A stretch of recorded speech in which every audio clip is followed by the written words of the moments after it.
side if we can, just tight over a side. So Strassi teaches this one, it's very nice.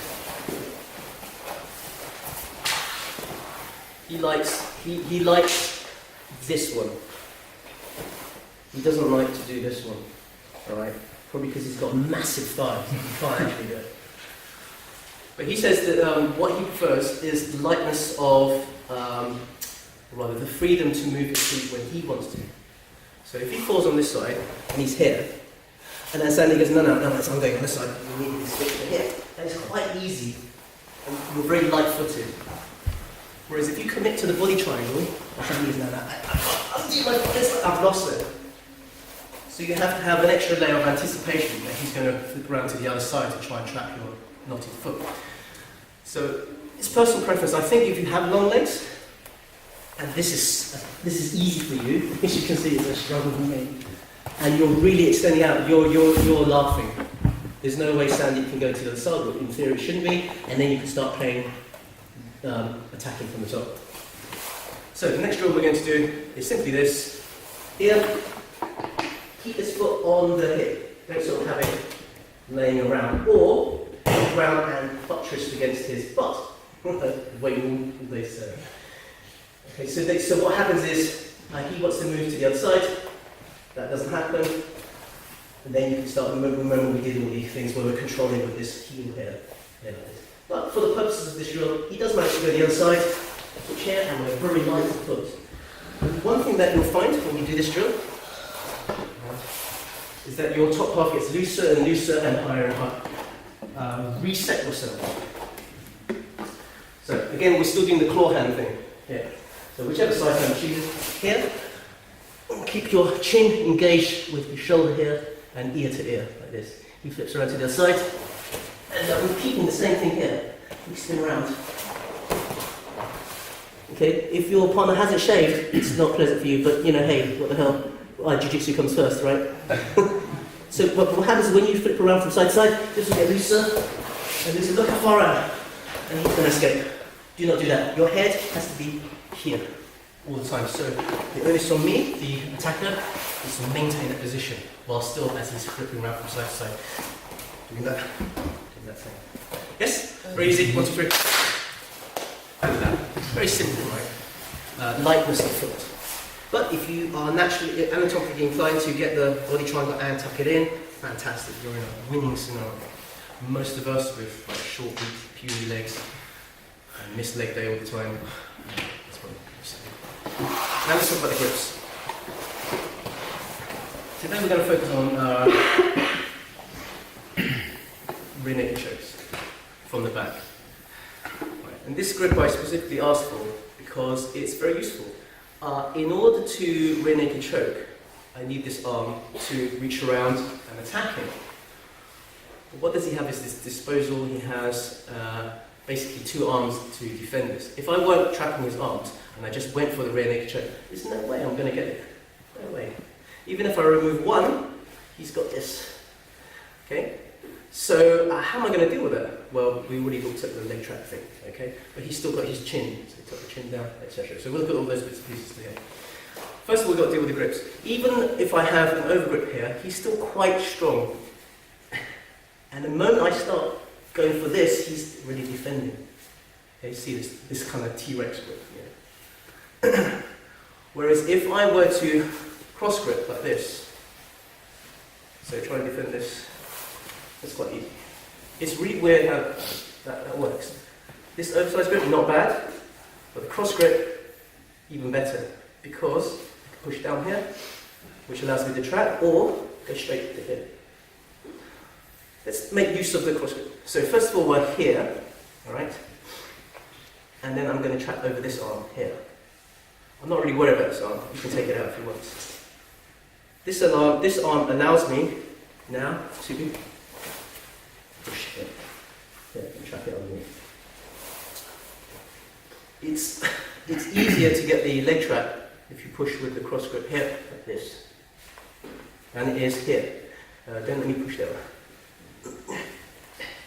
There's this one, don't let me push down. It's easier. So this is what we're going to do. Start off here, and we're just crossing over here. All right, and then we're going to push down. Here. And then do it a couple of times where you're not resisting, where your opponent's not resisting. And then do it a couple of times where he is resisting a little bit. And hide what Sandeep says, the shoelaces. Hide your shoelaces behind them. And it's very hard for him to get his arm out. Only do it on the side where the arm is trapped here. Okay. When you do it on this side, it's a little bit different because when you push down, you haven't quite got the same amount of leverage, right? It's actually easier to do it on the so-called weak side. So cross grip, push down, find your own hand. Here's another thing. And hide behind. Then we can carry on doing our things. Okay guys?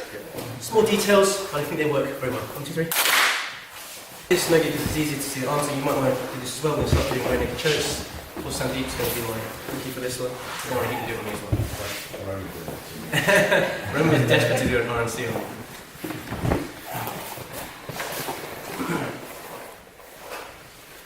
So with the grip system, what I'm trying to do here, right, I'm trying to trap the arm. If I trap his arm and I trap this arm, effectively I have free access to the rear naked choke. Whereas before, even with this sort of overhook here, once I give up, he starts to defend, where he pulls my arm down or whatever, and it's a struggle. So we're 1 against 1. Or in fact, if you count the chin, it's 2 against 1. The chin will always be his last ditch defensive mechanism. One tip that I saw a lot of people when they're cross gripping, trying to attack here. This is very hard to then grab here. So one tip that you can do is go behind your own wrist and then grab here. This works 90% of the time, every time. Okay. Behind and grabbing here. So if his hands are up, behind your own wrist, push down. Yeah. Now to make the RNC work, we also have to trap this arm. Now he has no defences, arm defences against my attack. And then we have access to the arm. Alright, so let's talk about the RNC. So the rule is my head must be always on the other side of my attacking arm here. Once my arm and head is on the same side, there's no struggle and he can escape easily. Here. Secondly, this hand has to be, we're digging in with the panther claw. Alright, so he'll tuck his chin in. We're using the knuckle here, sometimes this, driving at the really where the ear joins the bone here. Starting here, and driving across. As soon as this chin lifts up, and you'll notice arm goes all the way through, and you hold your shoulder and turn that sideways. We're going to hold your shoulder, or you can hold it behind here. But the point is, you want to hide this meaty bit here. If you don't hide the meaty bit, he pulls it off. Here, right. You want to hide the meaty bit, try and pull it off. There's nothing there for him to grab. My chin must be on my own shoulder here. All right. Then we take this arm out, and we go behind.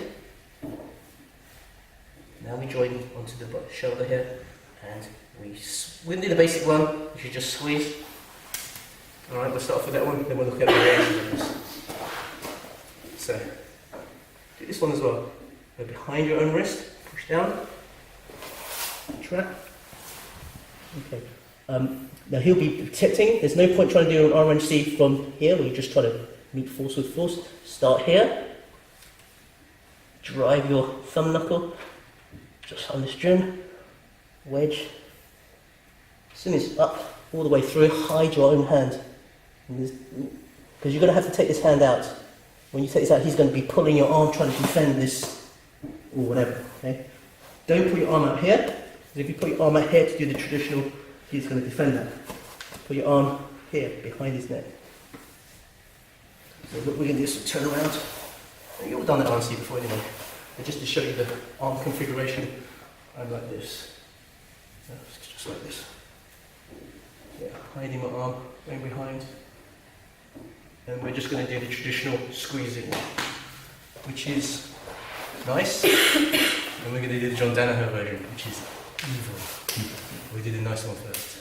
I say nice, not nice, okay? Everyone got that? Yeah. 3, 2, 1.